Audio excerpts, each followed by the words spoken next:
J'ai parcouru des millions de vidéos YouTube, des blogs de trading et même quelques livres de trading pour voir si je pouvais trouver le meilleur indicateur qui existe, le plus efficace, efficient et avec le taux de réussite le plus élevé dans le monde du trading. Et pour être honnête, ce n'était pas facile. Il s'avère que beaucoup de traders ont des opinions différentes sur quel est le meilleur indicateur. Et il n'y a pas vraiment de réponse directe. Tous les indicateurs ont leur haut et leur bas. En plus de ça, tu ne devrais jamais vraiment te fier à un seul indicateur. Donc c'est vraiment difficile de dire que un est meilleur qu'un autre. Mais cela dit, je pense que j'en ai trouvé un. Maintenant, je suis presque certain, si tu es dans le trading depuis un moment, tu as définitivement entendu parler de cet indicateur. Mais si tu es comme moi, tu as peu être omis de t'y intéresser et n'as jamais vraiment plongé en profondeur pour mieux le comprendre. Quel est l'indicateur, le VWAP? Si tu n'en as pas entendu parler, eh bien, tu es en train de te faire plaisir. Si tu en as déjà entendu parler, tu vas quand même vouloir regarder ça. Si tu es comme moi, tu peux avoir un léger ego et dire « Oh non, je connais déjà assez bien cet indicateur, je n'ai pas besoin d'en apprendre plus. » Eh bien, c'est là que tu te trompes. C'est en fait là où beaucoup de traders commencent à échouer. Ils deviennent à l'aise avec là où ils en sont et arrêtent d'essayer de s'améliorer. Donc, je suggère fortement de regarder cette vidéo parce que tu apprendras probablement quelque chose que tu ne savais pas avant. Et à la fin de la vidéo, je te dirai une stratégie pour rendre le VWAP encore plus efficace qu'il ne l'est déjà. Alors, le VWAP, le prix moyen pondéré par le volume, pense-y comme une simple vieille moyenne mobile, mais améliorée.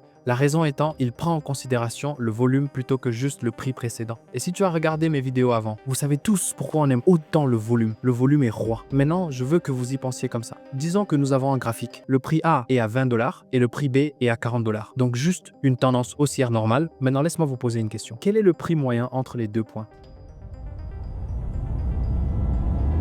30 $, non? Et 30 $ est juste au milieu des deux points et le prix moyen sur le graphique. Ce que je viens de décrire, c'est une moyenne mobile. Une moyenne mobile trouve juste un certain nombre de chandeliers passés, regarde les prix de ceux-ci, détermine le prix moyen et trace une ligne là. Maintenant, revenons au graphique et nous allons garder exactement les mêmes points de prix. Sauf que cette fois, nous allons ajouter un peu plus d'informations. Disons qu'au point A, il y avait 100 actions de volume, mais au point B, il y avait 10 000 actions de volume. Maintenant, laisse-moi te poser la même question encore. Le prix moyen est-il vraiment 30 $? Et bien sûr, en surface, ouais, 30 $ est la moyenne. Mais cette métrique de volume peut raconter bien plus d'histoires qu'un prix moyen ne pourrait jamais. Et si tu me demandes, l'impact au point B était tellement plus important que le point A. Donc, dans mon esprit, la moyenne est en fait ici plus proche du point B. Donc, en d'autres termes, le VWAP dit « Hey, je me fiche pas mal de ce chiffre à 30 $. Je me préoccupe d'où plus de gens entrent et sortent. » C'est vraiment la beauté du VWAP. Mais ce ne sont que les bases. Creusons un peu plus et devenons un peu plus avancés sur pourquoi le VWAP est un des meilleurs indicateurs qui existent. Et le VWAP est un des indicateurs les plus installés dans le monde du trading. Donc, des millions de traders ont la même ligne exacte sur leur graphique que toi. Donc, chaque fois que tu trades, il y aura beaucoup de regards quand ce prix atteint le niveau VWAP. J'espère que vous comprenez pourquoi c'est si important. Aussi, une chose très importante que tu dois savoir sur le VWAP est que beaucoup de banques institutionnelles et de fonds communs aiment placer leurs ordres autour du VWAP. Parce qu'en général, le VWAP exprime la plus grande quantité de liquidité parce qu'il y a plus de personnes prêtes à trader à ce prix. Donc, les banques institutionnelles et les fonds communs peuvent entrer et sortir de leur trade avec le moins d'impact de marché possible. Ce qui est assez important pour des entités comme celle-ci, ce qui m'amène à mon point suivant, la confirmation du VWAP. Maintenant, la seule raison pour laquelle l'analyse technique fonctionne, c'est parce que les gens croient que ça fonctionne. Si les gens ne croyaient pas que ça fonctionnait, ce ne serait qu'un tas de lignes aléatoires sur un graphique. Cela dit, je sais déjà qu'il y a beaucoup de gens là dehors qui croient que l'analyse technique n'est qu'un tas de conneries et essentiellement juste un tas de lignes aléatoires de toute façon. Mais tu ne peux pas nier le fait que si assez de gens croient en ces lignes particulières, le prix y réagira. Par exemple, le billet d'1 $ ne vaut rien. C'est juste un morceau de papier. La seule raison pour laquelle il vaut quelque chose est parce que nous croyons tous qu'il vaut quelque chose. Il en va de même pour le trading. Prenez le support et la résistance, par exemple. La seule raison pour laquelle un support fonctionne, c'est parce que beaucoup de gens voient l'historique des graphiques passés et peuvent repérer où ces zones spécifiques sont. C'est pourquoi je dis toujours, quand tu traces des lignes de support et de résistance, de choisir les endroits qui te sautent aux yeux en premier, les points les plus évidents. Parce que plus ils sont évidents, plus de gens tracent ces mêmes lignes exactes, donnant à ces zones plus de puissance. Mais c'est un des inconvénients du support et des résistances. Tout le monde ne trace pas les mêmes lignes. Maintenant, pensez comme ceci.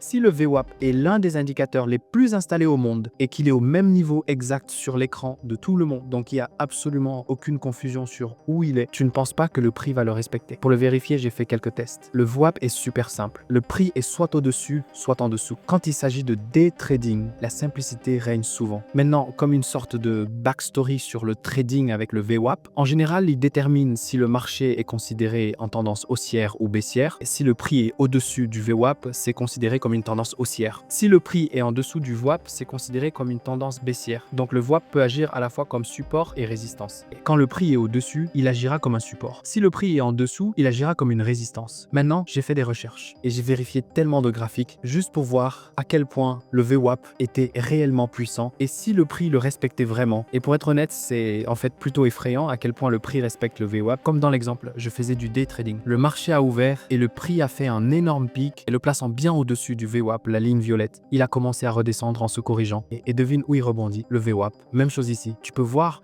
le prix est tombé sous le VWAP et quand il a commencé sa reversale, il est remonté tout le chemin, a frappé le VWAP comme résistance et est reparti vers le bas. Et ce genre de mouvement est arrivé beaucoup. Maintenant, il est aussi important de savoir que le VWAP est un indicateur intraday. Tu ne peux pas vraiment l'utiliser sur des graphiques journaliers parce qu'il utilise des chandelles intrajournalières et le volume intrajournalier pour calculer la ligne. Donc, il n'est pas vraiment destiné à l'investissement à long terme, mais plutôt au day trading et au scalping. Pour le day trading, il ressemblera typiquement à ceci, où le VWAP aura un énorme pic exponentiel juste quand les marchés ouvrent. Puis, au cours des quelques heures suivantes, il commencera lentement à se stabiliser. Tu peux presque penser au VWAP comme à un aimant. Le prix veut toujours aller vers lui. Donc si le prix a un gros spike et monte bien au-dessus du VWAP, il voudra naturellement redescendre vers lui. Même chose, s'il tombe trop vite, il voudra naturellement remonter vers lui. Il est aussi important de noter que la première fois que le prix touche le VWAP, c'est le moment où tu peux avoir le plus de confiance. Chaque fois que le prix s'approche pour la première fois du VWAP, il respectera très probablement ce niveau. Il le traversera rarement dès la première fois. Au fil du temps et à mesure que le prix touche le VWAP de plus en plus, il deviendra de moins en moins probable qu'il tienne. Donc quand tu fais du day trading, cela peut être un excellent support pour le premier rebond. La même chose vaut pour quand le prix est en dessous. La première fois que le prix remonte jusqu'à lui, plus la résistance sera forte. À mesure que le temps passe, elle sera plus faible. Maintenant, bien sûr, le prix ne va pas toujours respecter le VWAP exactement. À chaque fois, il y aura des moments où il fera ces petits faux breakouts, où le prix passe au travers, te faisant penser que nous sommes en tendance haussière, mais puis il commence lentement à retomber vers le bas, créant un piège haussier. Donc je pense qu'il est important de comprendre de ne pas traiter le VWAP ou n'importe quel indicateur d'ailleurs comme une science exacte. Tu devrais le traiter comme un guide. Donc tout ce truc de faux breakout est définitivement un des principaux problèmes avec le VWAP. Mais heureusement pour toi, il y a un moyen de rendre le VWAP encore plus fiable et d'augmenter ton pourcentage de gain en l'utilisant. C'est en fait assez simple. Donc généralement quand ces faux breakouts arrivent, c'est parce que l'action globale est en fait en tendance baissière. Donc c'est une tentative de reversal, mais le momentum baissier est juste trop lourd. Pour corriger tout ça, tu vas faire ceci, avoir ta ligne VWAP, puis tu vas également ajouter une moyenne mobile 200. Et maintenant, la seule règle pour cette stratégie est que tu ne traderas que si le prix est au-dessus de la moyenne mobile 200. Donc si tu veux faire, disons, un trade de rebond où tu achètes lorsque le prix baisse et touche le VWAP pour la première fois car tu t'attends à ce qu'il remonte, tu ne peux faire ce trade que si le prix est également au-dessus de la moyenne mobile 200. S'il est en dessous, tu ne peux pas prendre ce trade. Ceci améliorera grandement tes chances d'entrer dans un trade gagnant car tu ne trades que dans une vraie tendance haussière et tu n'auras pas autant de faux breakouts. Maintenant, bien sûr, tu ne devrais jamais utiliser un seul indicateur. Tu devrais en utiliser plusieurs pour t'aider à prendre tes décisions de trading. Quel est selon toi le meilleur indicateur? Dis-le moi dans les commentaires. Merci d'avoir regardé et je vous verrai la prochaine fois.